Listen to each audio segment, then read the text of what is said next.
Velkommen til Copenhagen Winery. Her der laver vi blomster, vin, frugtvin. Det vil jeg snakke mere om. Først så skal du se lidt om, ellers hvad jeg laver. Jeg er opvokset på den her gård. Min far bor her stadigvæk, og jeg vil gerne udvide at have folk heroppe. Og det kan blive et fantastisk lokale. Det er rigtig fedt. Det er, hvis du bor i et lokalområde, Allerød Lynge, og har lyst til sådan et vineri og kunne besøge det, og så du støtter, så vi kan få et lokalområde her ned og se, hvad jeg laver. Du er ned på æbletræet. Og der er masser af æbler. Og nu er jeg nede ved æblerne. Jeg har cirka 500 træer, forskellige sorter. Det her det er Belle de Boscop. Og udover at lave god vin på det, så er det også fantastisk til en æblekage i gårdbutikken. Så vi prøver at sætte lokalerne i stand, og så håber jeg på, at de kan åbne til maj næste år. Vil du forklare os lidt om de pakker, som du tilbyder? Ja, det kan du tro. Pakke nummer 1, det er sådan en cocktailkasse, som består af vores vermouth med Saigon og sparkling white, så man kan lave en lækker sparkling vermouth cocktail, og så har vi lidt ekstra spice i også. Det var pakke nummer 1.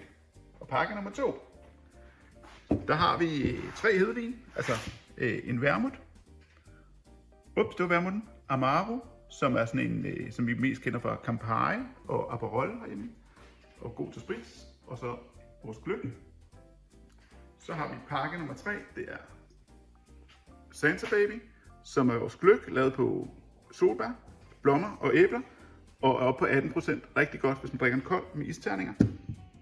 Så har vi pakke nummer 4, det bliver rent alkoholfri, eller ikke alkoholfri, men sådan lidt begrænset mængde alkohol, maks 2% alkohol. Og der har vi lidt rød af solbær, vi har vores Mester Rosé, og så har vi en hvid af hyldeblomst. Lækkert.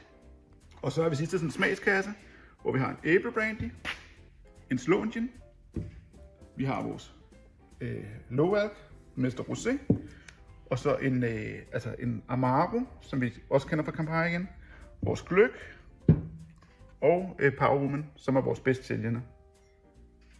Så jeg håber, at du går ind og har lyst til at smage vores ting, og så får vi nogle penge til vores projekt i vineriet, eller med gårdbutikken. Det var alt for den gang.